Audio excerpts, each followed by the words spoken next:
So we're gonna do wall angels. What you wanna do is go flat on the wall, have them flatten their back into the wall, relax their shoulders and their upper traps, and go up and down. So for scat claps, you're going to start with your arms like this. You want to have your hands touching the wall, and you're going to tuck your hips towards your face, squeeze your shoulder blades down, and you're going to go 1 o'clock, 3 o'clock, 5 o'clock, and then 11 o'clock, and then 9 o'clock, and then 7 o'clock. For a wall slide, you're going to tuck your hips towards your face, squeeze your shoulder blades down, and you're going to push from the bottom of your shoulder blades through your elbows into the wall going forward, and lift up just to where your elbows are at the height of your ears.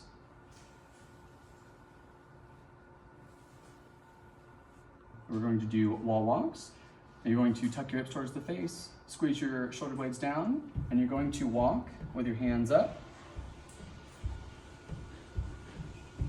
And that will be 1 repetition.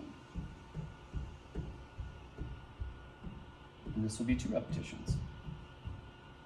With the no money, you're going to tuck your hips in, squeeze your shoulder blades down, keep your elbows somewhat at your side while you rotate your hands out, and then squeeze your shoulder blades together, more so at the bottom of the shoulder blades, and then gently return.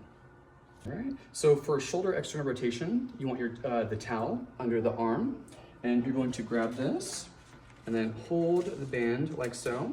You want to walk out and get some good resistance. Squeeze your shoulder blade down, and then keep your elbow rotating around this axis, and do not let them straighten their arm or straighten their elbow. So we're going to do shoulder internal rotation. So you want to walk out and you want to squeeze your shoulder blade down. You're gonna let them rotate away from the body and then rotate their hand back in towards the belly button, but do not let their shoulder blade pop forward.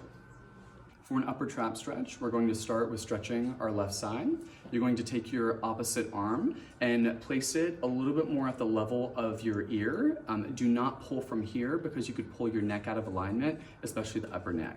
You're going to hold here, relax the left arm right here, and you're just gonna gently let your head tilt and use the weight of your arm to stretch the muscle, but do not pull, like so. It's going to be a levator scapula stretch. What you're going to do is you're going to take your hand and then you're going to relax the left one. You're going to rotate a little bit more, about 45 degrees from the opposite side. And then you're going just to gently kind of tilt your head down and let the weight of the hand and gravity stretch you. For a scalene stretch, I usually don't use my hands for this one, but I do usually use my hands to hold here instead of the top of the head. You want to have your fingers just above the collarbone, and you're going to gently have them pull down as they look up and away from that side. Doorway stretches, and we're going to start with high. You want to have them tuck their hips towards their face just so their back doesn't arch, and then relax the shoulders and the neck, and you're going to gently roll forward like so. For the middle, your elbows are going to be a little bit more at the level of your shoulders. And same concept, keep a very stiff core and relax and just gently lean forward.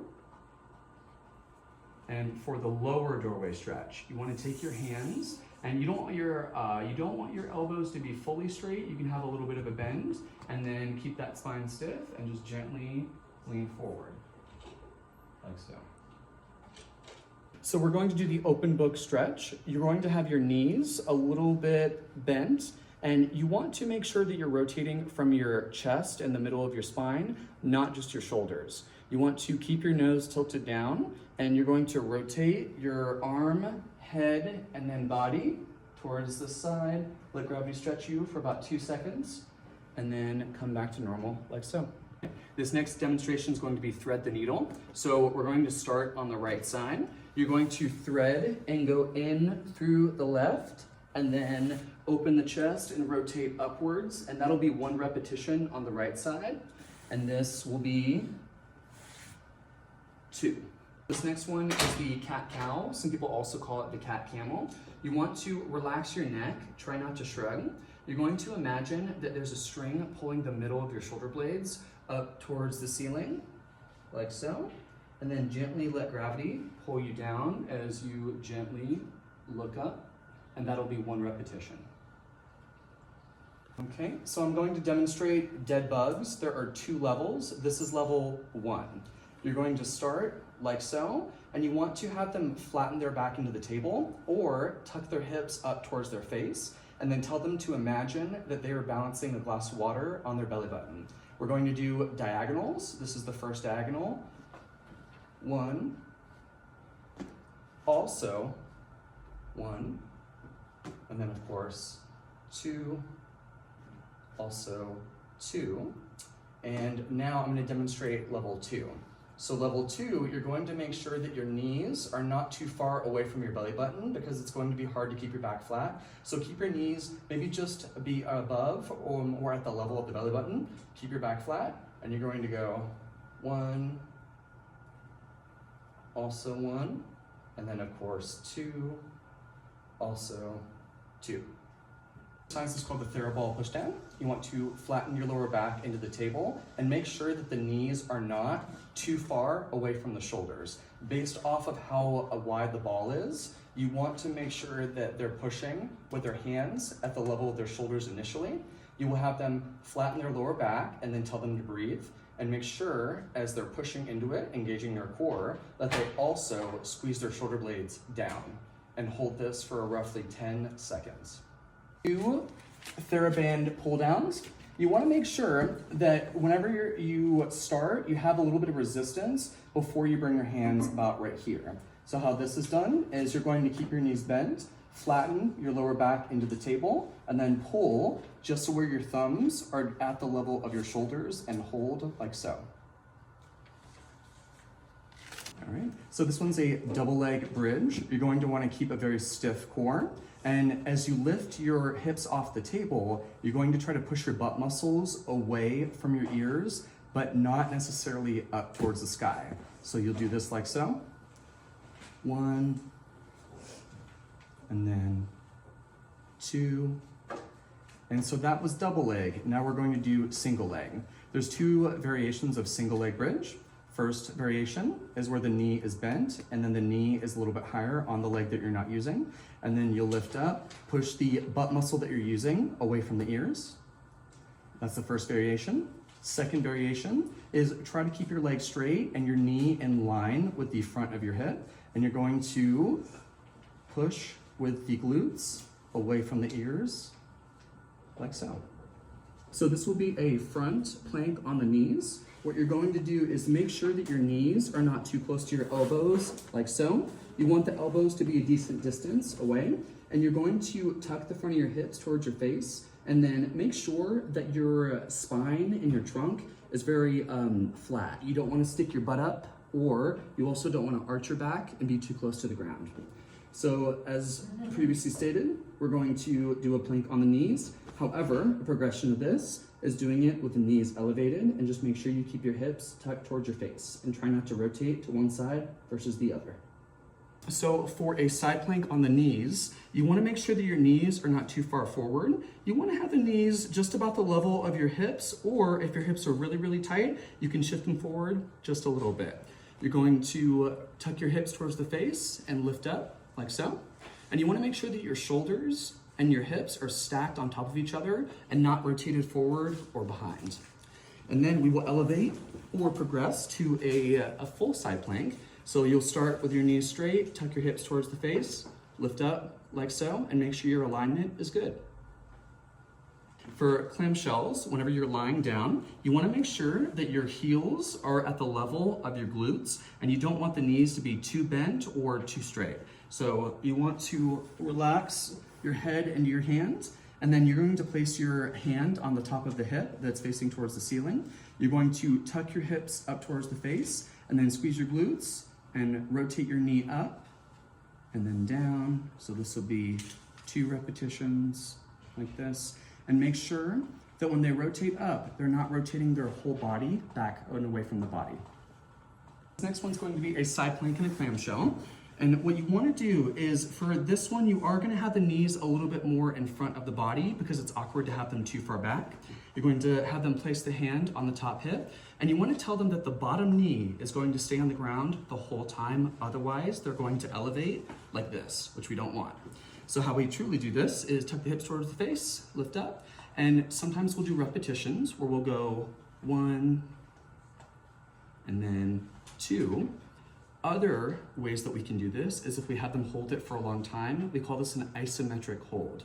Likely we'll ask you to do 3 or 4 sets of 20 seconds where they get to their end range and they maintain it. So bird dogs are going to be done in diagonals, just like the dead bug. So these bird dogs, you do not want to arch your back. You also don't want to be excessively rounded. You want to just keep a very stiff, neutral spine, and you're going to raise the opposite arm and leg. So you're going to start with 1,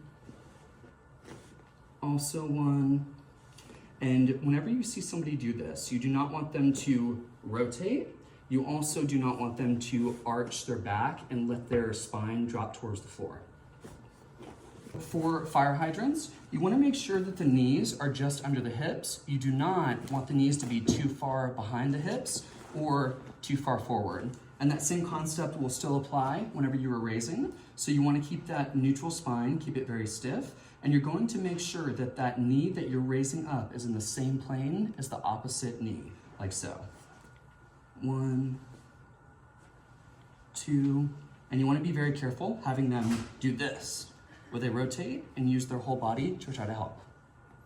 So donkey kicks, you're going to keep a very stiff spine, and you want to start with your knees under the hips, and you're going to go up like so. 1, 2, and I know the name kick can be misleading. You don't want them to do this unless we instruct you to do so. Okay, this will be a straight leg raise in flexion. You want to start to where you flatten your lower back into the table, and then you're going to raise your leg up and keep your knee stiff. Do not let it bend, and just get to the level below the top of the opposite knee, and then nice and controlled on the way down. Okay, this next one will be a straight leg raise into hip extension. So you will have them on their stomach, but you still do not want them to curve or arch their back. So even in this position, I will have them tuck their hips towards their face, like so, and then lift one leg up like this. And you want them to get that motion coming from under the butt, not above the butt, because that will be their lower back. So this will be a straight leg raise into abduction. I want you to keep the bottom knee bent. However, you're going to straighten your top knee, and you don't want to rotate forward. You don't want to rotate too far backward. Keep your hips stacked on top of each other. I want you to tuck the front of the hips towards the face, curl your foot up towards your face, and you're going to lift up like so. Do not lift up too high, because if you lift up too high, your hip will run out of range of motion, and you will start using your trunk muscles, which could cause a little bit of a back spasm. So this next one will be single leg balance. What you want to do is keep your core tight, squeeze your butt muscles, and a very important thing is to relax the toes. Sometimes people tend to really grab too hard and it can cause a foot spasm. So I have them put the hands on the hips, focus on one object, and then hold this for a certain amount of time. So for a hip flexor stretch, we are going to be stretching the right side. You're going to bring your left leg up like so, and you're going to keep your shoulders in line with your lateral hips at first. And then you're going to have them tuck their hips towards the face, and then you can have them translate forward so their knee dives behind their hips, but do not arch and especially do not bend. For the piriformis stretch, you're going to cross one leg over. So this will be me stretching my right leg. And you're going to grab under the opposite knee and then gently pull in. Okay, so for the hamstring stretch, you're going to straighten the opposite leg, and you're going to grab behind the knee, but do not bring the knee too far in. You want your thigh to be in a 90-degree angle with your trunk. So hold behind that knee, and you're going to contract your quad and stretch that hamstring. We're going to be doing the Thomas stretch, and we're going to be stretching the right side. You want to make sure that the groin is somewhat off the table just to truly stretch the hip. So you're going to bring one leg back, not too far to irritate the kneecap, and then you're going to gently lean back and really try to relax this leg to where it gets a good comfortable stretch, and then gently bring your knee in towards your chest. Okay, so we're going to be doing the gastroc stretch or the traditional calf stretch. You're going to make sure that your heel stays on the ground, and you do not want them to hyperextend their knee, but you do want them to keep their knee straight and stiff. And you're going to make sure that that heel stays on the ground as you gently lean forward, like so. A stretch. What you're going to do is keep that heel on the ground, and you're going to gently bend your knee, and you want to keep your knee in the same plane as your toes. Do not try to let it go out or in. So this next one will be a quad stretch. You're going to take your hand, place it in front of your ankle, and you want to make sure that you're not arching your back. Try to keep your spine stiff, and gently try to bring your heel towards your butt, and then bring your knee a little bit behind your chin. Okay, this is a double leg calf raise or a double leg heel raise.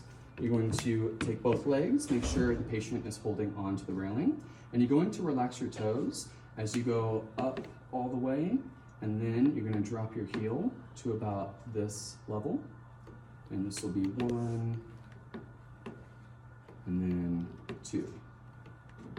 This next one will be a single leg calf raise. You're going to make sure you're holding on because this is not a balancing activity.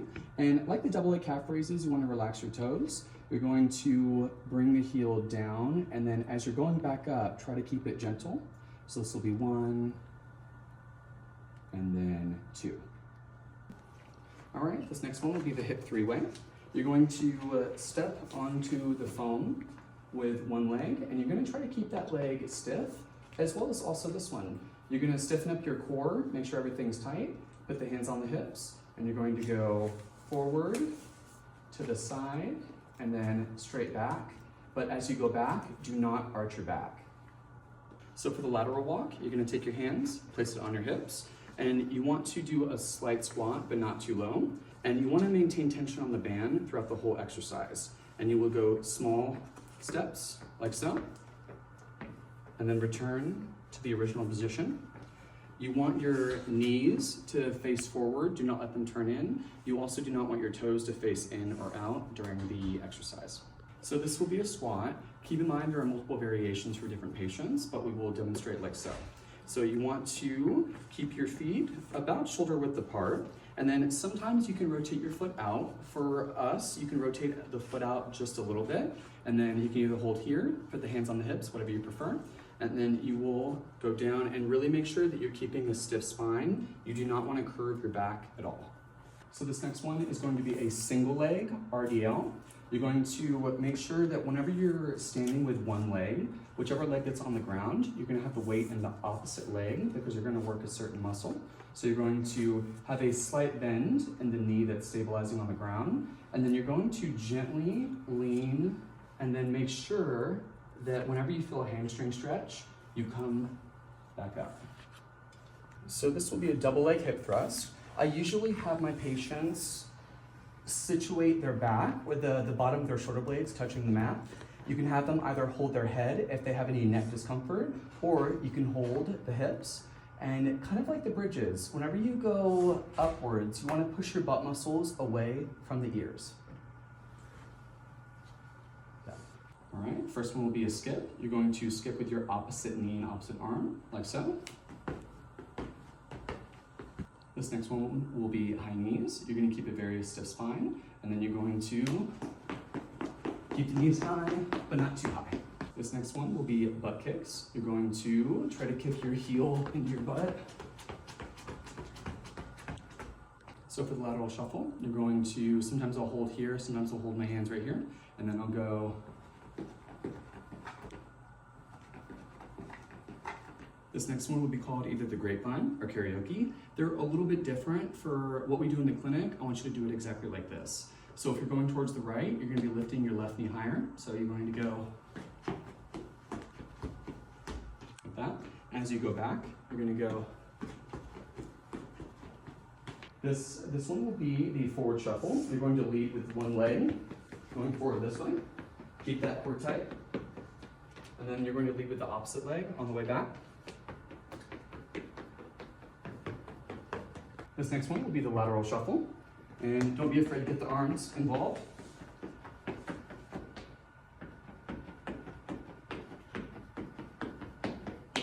This next one will be the zigzag.